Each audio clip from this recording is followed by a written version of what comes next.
তো বিএনবিসি 2.3.8 এটাতে live load দেওয়া আছে। মিনিমাম রুফের লাইভ লোড কত? তো ফ্ল্যাট রুফ হলে আমাদের 1 kilonewton per metre square. Table 6.2.3 এখানে আরেকটা টেবিল আছে, তো ওই টেবিলে গেলে ফ্ল্যাট রুফের জন্য দেখানো যাবে। তো পিস রুফ যদি হয়, স্লোপ রুফ, আমরা যেগুলো রুফের শেড বিল্ডিং করতেছি, ইন্ডাস্ট্রিয়াল শেড, সেগুলো এটার এই অংশের ভিতর পড়ে। তো পিস রুফ এটা স্লোপ হবে 0 থেকে 1/3 এর মধ্যে। তো এটাতেই আসে 1 কিলোনিউটন পার মিটার স্কোয়ার। এখানে আরেকটা বিষয় আছে, এখানে লাইভ লোড রিডাকশন আছে।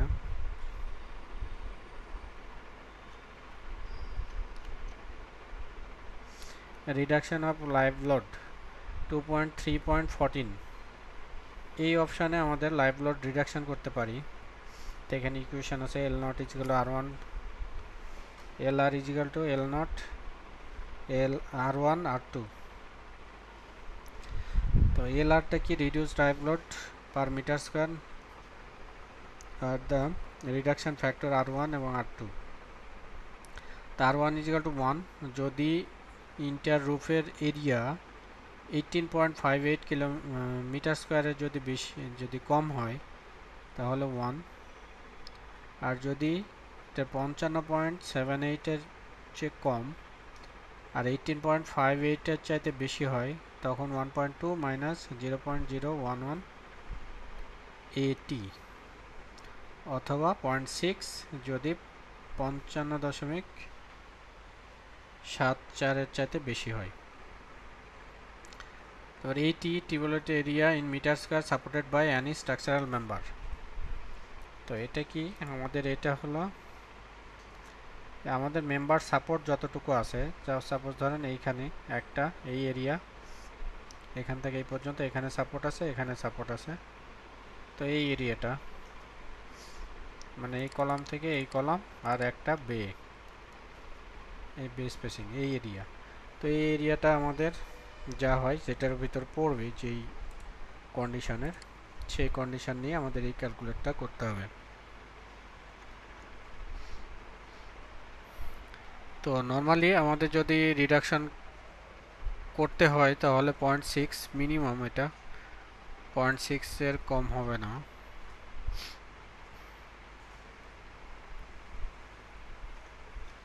তো 0.6 কিলোনিউটন পার মিটার স্কোয়ার। তারপর আছে আর্থকোয়াক লোড ক্যালকুলেশন এবং অ্যাপ্লিকেশন, এগুলো একটু দেখে নেবেন, একবার এটা চোখ বুলিয়ে নেবেন তাহলে বুঝতে আরও সুবিধা হবে। তারপর সিসমিক জোন কোএফিসিয়েন্ট আমাদের 4টা জোনে ভাগ করা হয়েছে 2020-তে। তো 4টা জোনের মধ্যে 4টা হলো 0.12, 0.2, 0.28 এবং 0.36।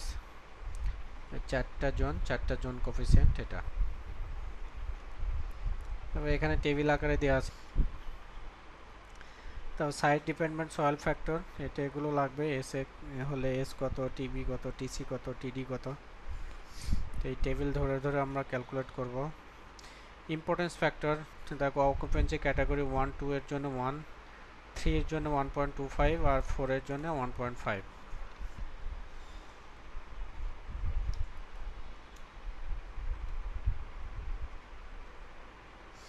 তো অকুপেন্সি ক্যাটাগরি আমাদের, তো ফ্যাক্টরি যেগুলো গার্মেন্টস, বিশেষ করে গার্মেন্টসে তো আমাদের এর চাইতে বেশি পিপল একসাথে কাজ করে, তখন ক্যাটাগরি 3-তে চলে যাবে, তখন 1.25 ধরতে হবে, 1.25। আর 4-এ কি আছে? Power generation station, water treatment facilities, ওয়ারেজ ট্রিটমেন্ট ফ্যাসিলিটিস, টেলিকমিউনিকেশন সেন্টার। তারপর পাওয়ারের যত কাজ আছে, পাওয়ার প্ল্যান্ট যদি ডিজাইন করতে হয় তাহলে অবশ্যই ইম্পর্টেন্স ফ্যাক্টর 4 ধরে করতে হবে। তারপর ওয়াটার ট্রিটমেন্ট ফ্যাসিলিটিস যেগুলো ইটিপি বলে যেগুলো, তারপর সোয়ারেজ ট্রিটমেন্ট ফ্যাসিলিটিস, টেলিকমিউনিকেশনের যত স্ট্রাকচার আছে সেগুলো, এগুলো আমাদের 4-এ ধরে করতে হবে।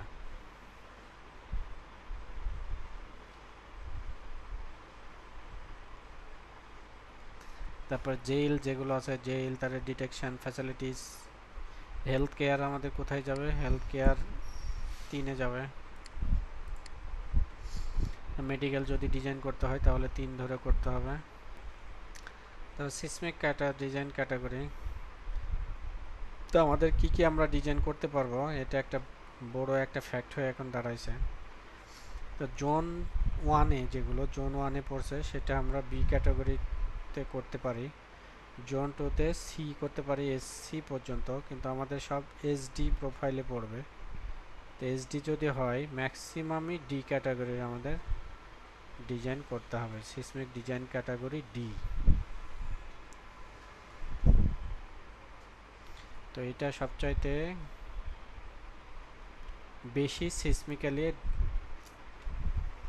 ইম্পর্টেন্স বহন করে। সিসমিক ডিজাইন ক্যাটাগরি ডি তে করতে হলে সিসমিকের যেই ক্যাটাগরি আছে, ডিটেলিং আছে, সেগুলো সব কিছুই আমাদের ফলো করতে হবে। সিসমিকে কোনো ছাড় দেওয়া যাবে না। অকুপেন্সি ক্যাটাগরি 1, 2 এবং 3-র জন্য যদি 1 হয় তাহলে সি তো আমরা করতে পারি, কিন্তু জুন যদি 2 হয়, 2 থেকেই শুরু হয় ডি, তার মানে সবগুলোই ডি ক্যাটাগরি। তো এখানে রেসপন্স রিডাকশন ফ্যাক্টর আছে, তারপরে কিছু আমাদের প্যারামিটার আছে, এস S1। তো এগুলো যখন আমরা বসাবো সফটওয়্যারে তখন এগুলোর ইউজ আমরা দেখতে পারবো যে কোথায় কীভাবে বসতেছে। এই সবগুলো টেবিলে এগুলো লাগে, এগুলো টেবিলগুলো সব বিএনপিসি থেকে নেওয়া। বিএনপিসি টেবিল 6.C.3, 6.C.4, 5,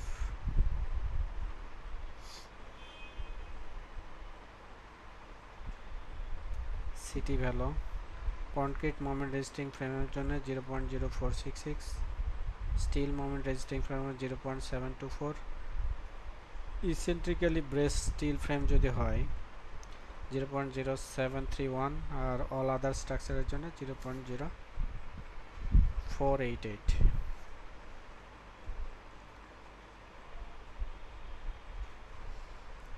আমাদের সিসমিক লোডিংয়ের এগুলো লাগবে। আর উইন্ড লোডে তো সিম্পল, উইন্ড লোডে শুধু আমাদের ম্যাক্সিমাম যেটা আছে আমাদের ক্যালকুলেশন করার পরে যেটা আসবে, কিন্তু আমাদের মনে রাখতে হবে 0.5 কিলোনিউটন পার মিটার স্কোয়ার, এর চাইতে কম আমরা নিতে পারবো না, যত কমই আসুক ডিজাইনে, কিন্তু মিনিমাম আমাদের বসাতে হবে 0.5 কিলোনিউটন মিটার স্কোয়ার, এটা মিনিমাম ভ্যালু।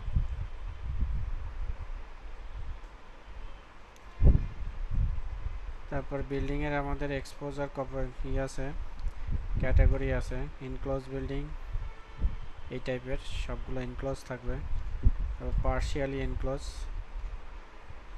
তারপর ওপেন বিল্ডিং। এগুলো কি হবে, এটার অ্যাকচুয়ালি এই ইকুয়েশন দিয়ে বোঝা যাবে, 1টা 2টা 3টা। এই ইকুয়েশনে যদি ফেলে দেখা যায় যে এই ভ্যালুগুলো এর মধ্যে থাকছে, তাহলে সেটা ওপেন হতে পারে, ক্লোজ হতে পারে, বা পার্শিয়ালি ক্লোজ হতে পারে। তাহলে এ কোনটা, এ নট হলো টোটাল, A1 A2 A3 যোগফল টোটাল ওপেনিং, আর AG হলো টোটাল ওই বিল্ডিংয়ের এক পাশের, যে পাশে ধরতেছে সে পাশের এরিয়া, মানে টোটাল এরিয়া। সাপোজ ধরে এই পাশে যদি আমি টোটাল এরিয়া ধরি, এই অংশটুকু, এই অংশের 1 2 3 4 এই টোটাল মিলে যেটা, এটা হলো এজি।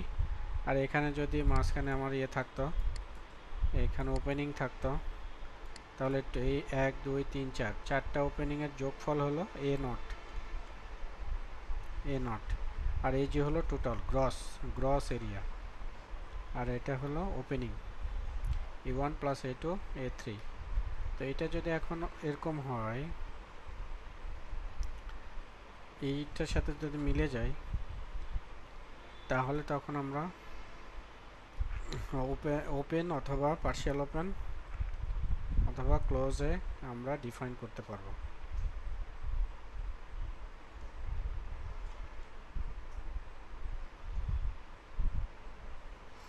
ওপেন বিল্ডিং যেটা 80% ওপেন থাকবে সবগুলাই, যেমন ফিলিং স্টেশন, এটা ওপেন বিল্ডিং। উইন্ড ঢুকবে একদিক দিয়ে, আরেক দিকে বের হয়ে চলে যাবে, একে আটকানোর কিছু নাই, এখানেও তাই। আর কি পিকচার,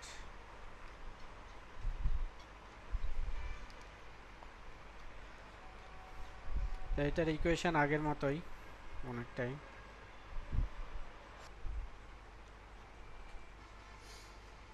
এখানেও ইম্পর্টেন্স ফ্যাক্টর আছে। অকুপেন্সি ক্যাটাগরি 1 2 3 4, নন সাইক্লোন প্রন রিজিয়ন যেগুলোর ভেলোসিটি 38 থেকে 44 মিটার পার সেকেন্ড, সেটার জন্য এটা।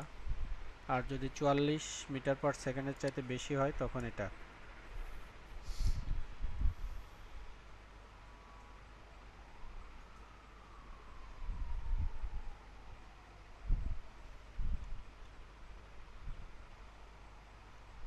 তো কেডি ভ্যালু আমাদের আসবে 0.85, 0.9, 0.95।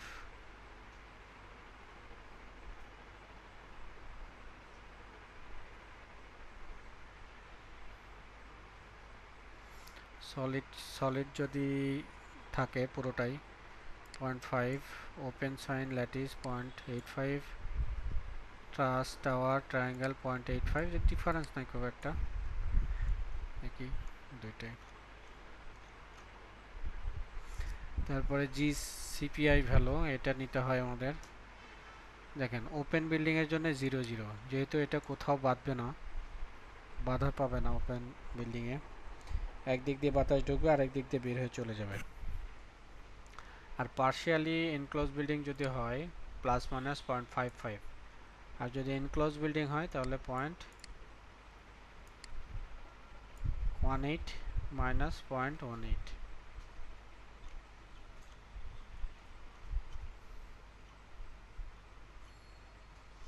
বিভিন্ন লোডিং এরিয়া দেখানো আছে, গ্রুপ অ্যাঙ্গেল কত।